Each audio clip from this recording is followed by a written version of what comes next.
In 1987, if you asked someone who is the best soccer player in the world, you would most likely get Diego Maradona, who won the World Championship for Argentina that year. What a coincidence that in the same year a child would be born in Argentina, and Maradona would say these words about that child 20 years later. There is a footballer who has taken my place. I know which footballer he is. His potential is limitless, and I think he has everything it takes to be the best player in the world. There's just one thing that makes him different. He's a leader.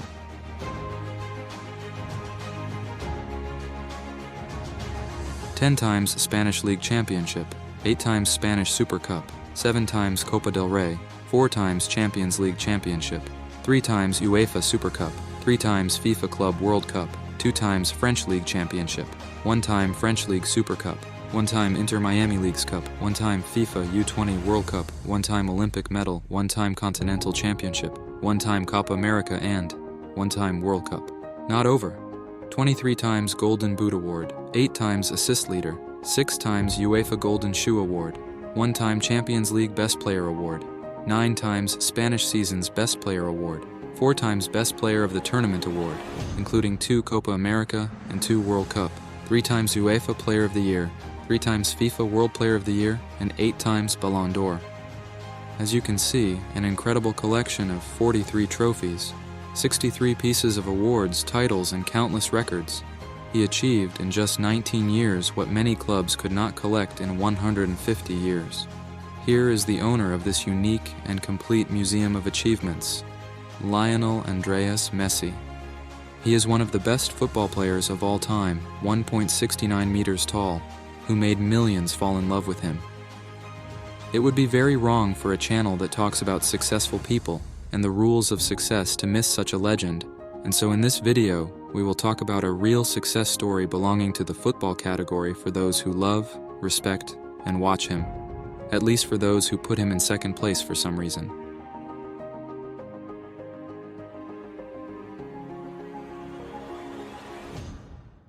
Lionel Andreas Messi was born on June 24, 1987, in a poor neighborhood of Rosario, Argentina, to a father who was a steel worker and a mother who was a sanitation worker. His brother, Matias, who observed his interest in soccer balls from an early age, had this to say about him.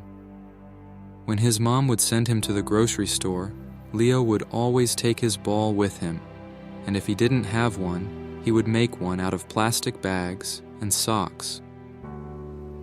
It was his grandmother, Celia Oliveira, who first introduced Messi to team soccer.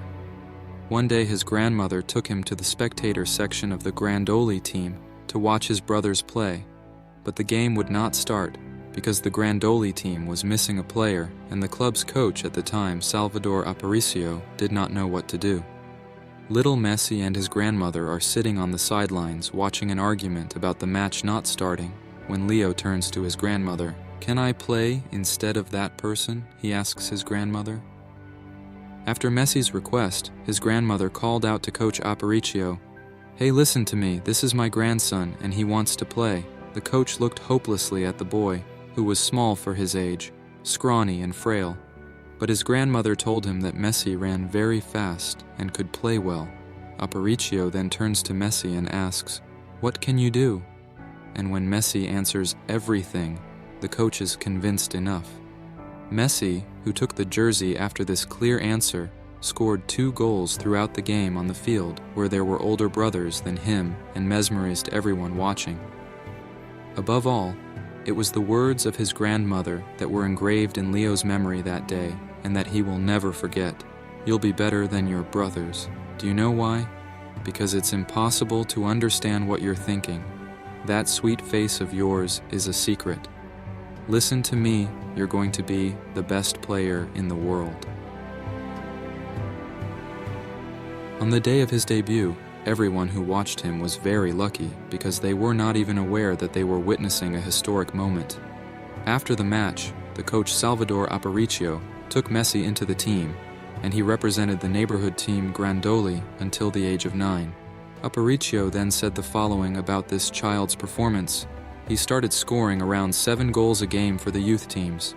He would take a pass from his own goalkeeper and start crossing the entire field with the ball. In short, he was a supernatural talent. After Grandoli, he joined the youth system of Newell's Old Boys, a Rosario-based club supported by his father, where Lionel Messi, dubbed the 87 Machine, became part of a legendary generation that lost only one game in 4 years. Messi was 11 years old when he experienced a turning point in his life. Out of his depth, and noticed to be smaller than most children his age, Messi was eventually diagnosed by doctors as suffering from a hormone deficiency that restricted his growth. He needed treatment to regain a normal height, but unfortunately, his family did not have enough money to buy the hormone injections he needed. Even though his club covered the treatment costs to some extent, they still could not provide enough support. A new shock came in 1988 when he lost his grandmother, the person he loved most, whose death deeply affected Messi. By the age of 13, Messi was taking his hormone injections with him wherever he went, sometimes even injecting himself without his mother's knowledge in order to reach his peers as soon as possible. The fact that a boy dared to do this at that age already proved how great his connection to soccer was. Messi's family was able to cover some of the costs with their social security for a while, but at some point, these costs became too much for the family's financial situation, so his father Jorge started beating the doors of Argentine clubs to cover the treatment costs and to ensure that Messi could continue playing football. Unable to agree on a cure despite all teams acknowledging Messi's performance, Jorge, as a last resort, contacted representatives of a player monitoring company and through Argentine lawyer Juan Mateo managed to send video footage of Messi bouncing an orange 113 times and a tennis ball 120 times to Barcelona scout Jose Minguia. After seeing this video of Messi, Barcelona invited him to Spain for a training session, and Leo traveled there with his father.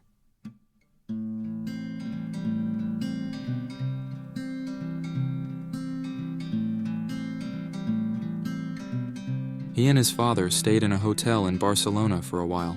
Messi was practicing with Barcelona's lower age categories, and even here, with his small stature, he was attracting attention with his actions on the pitch and his strange behavior in the locker room. But the Barcelona authorities were still hesitant to invest in a sickly 13-year-old boy. Former Barcelona player Carles Rexach, who was then Barcelona's technical director, was abroad for the Olympics. Back in the city, he was mesmerized by the impressive dribbling, speed, and shooting, despite his physique of one of the boys playing a match on the training ground of the facilities. Rexach wondered who this small boy was and asked his assistant why he was not in the junior team.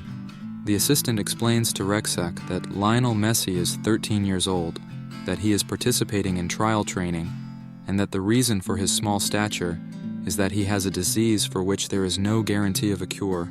And Rexach, after this explanation, trusting what he saw, called the club and tell them we have to get this kid no matter what.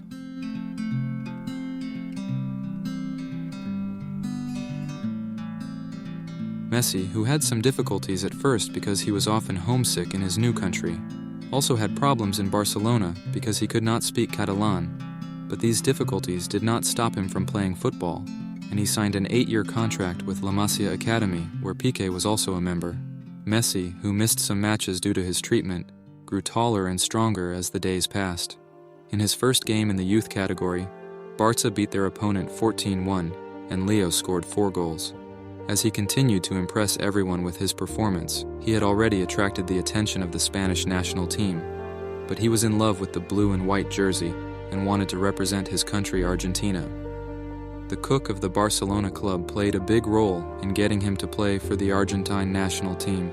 One day, the Argentine team came to Spain for the U20 Argentina-Spain match, and the Barcelona chef jumped at the opportunity. The chef, who loved his father, and Messi, caught Hugo Toccolini, the coach of the Argentine national team, in the lobby of the hotel where he was staying, and with difficulty, he managed to give him the DVD with Leon's images. At first, Toccolini didn't take the cook seriously, but his words convinced him. This kid is a phenomenon. If you don't put him in the under-17 group, you will lose him forever. He's 15 and they want him in the Spanish national team. Buy this DVD. If you are not interested, nothing happens, but if you are interested, make sure you call him, and most importantly, don't let the Spanish national team know about it. Tocali later recounted this memory in an interview. That day, I took the DVD and went back without even thanking the cook. In the footage, there were 5 games Leon played. He received the ball. He dribbled all over the pitch. His 0 to 100 was perfect. I was very impressed watching him. At the age of 16, he made his first training session with the Barcelona A team he dreamed of, with the request of Frank Rijkaard. And although it was not easy for Leo to enter that dressing room, Ronaldinho, Deco, Silvinho, who were the leaders of the team at that time, welcomed him very well. Especially Ronaldinho treated him like a son, and this helped Messi to gain more self-confidence. On October 16, 2004, he made his debut in the Porto-Barça match, and Frank Rijkaard gave him the chance to play in his first league match a year later against Espanyol. Thus, Messi, who made his La Liga debut at the age of 17, became the youngest player to start a league match. His first goal for Barcelona was spectacular. Messi made history when he scored his first goal after a pass from Ronaldinho in the first half of the match against Albacete at Camp Nou on May 1, 2005. In June 2004, Lionel Messi made his debut for Argentina in an under-20 friendly against Paraguay. He then won the FIFA Under-20 World Cup in the Netherlands in 2005. He even won the Golden Ball and Golden Boot awards at this tournament. In his first game in the national team jersey, he received the first of his 3 red cards so far when he fended off a defender who pulled his jersey with his hand. The match that introduced him to the world was against Chelsea, and Mourinho didn't have much to say after that game. Theater, just good theater.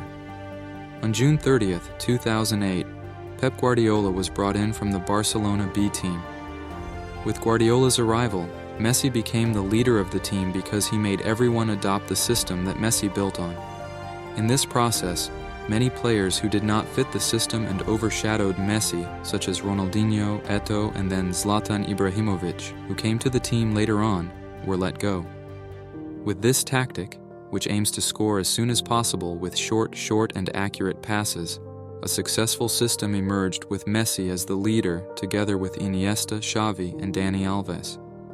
Messi found himself with this system because Pep understood that Messi could play with players who loved football like he did, who played for fun and with whom he could get along.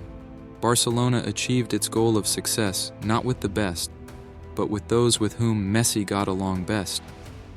Even though Lionel Messi was left-handed, he occasionally scored with his right foot, taking 2 steps where a defender would take 1, dodging opponents easily thanks to his quick body reflexes, and rarely falling to the ground due to his small stature or being knocked down on purpose by opposing players. This man who played soccer for pleasure at every age, who made mind-boggling tackles, who could not get enough of success, was sometimes even called an alien. Assistència de Xavi, més capradeta per Messi, Messi,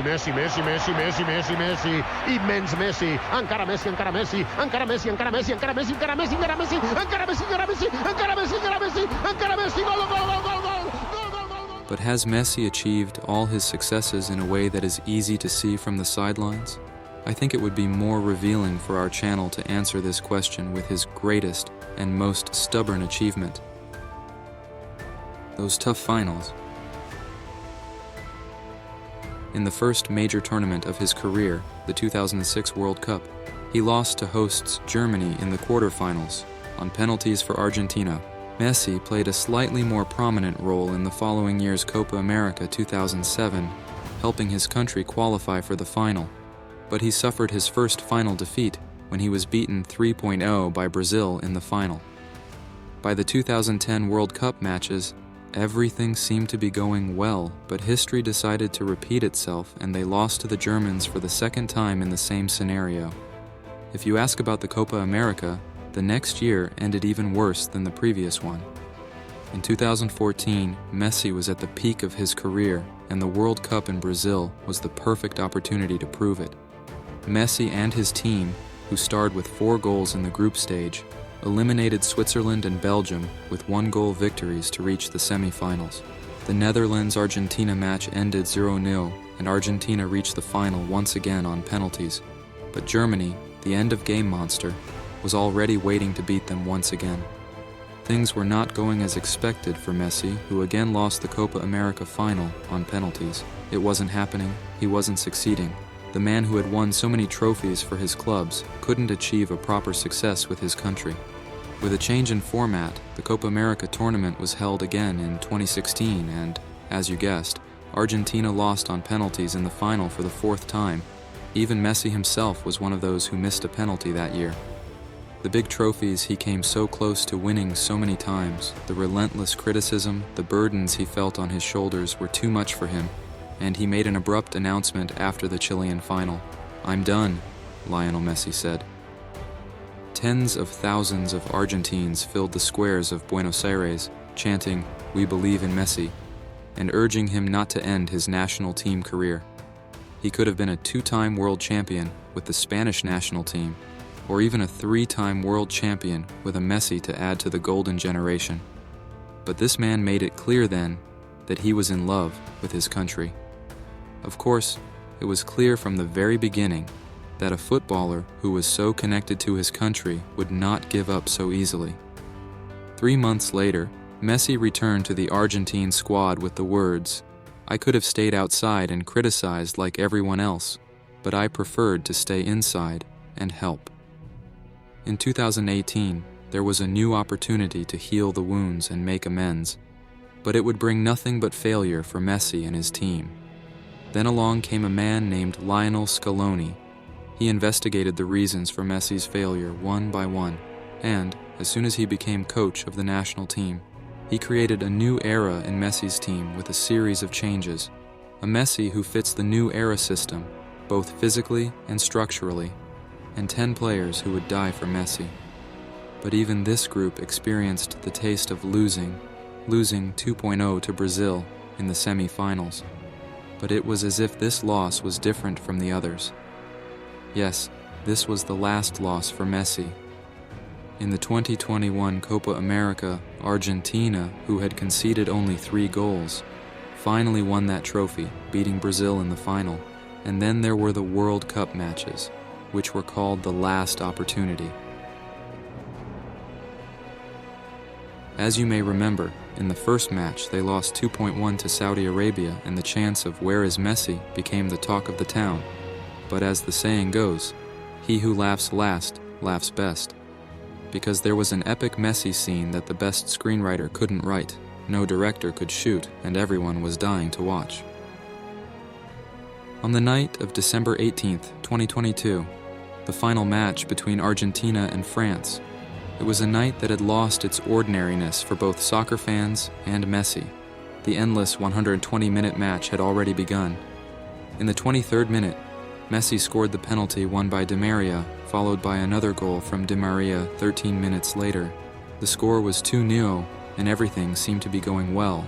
But the peace would last only until France's fastest boy burst onto the scene.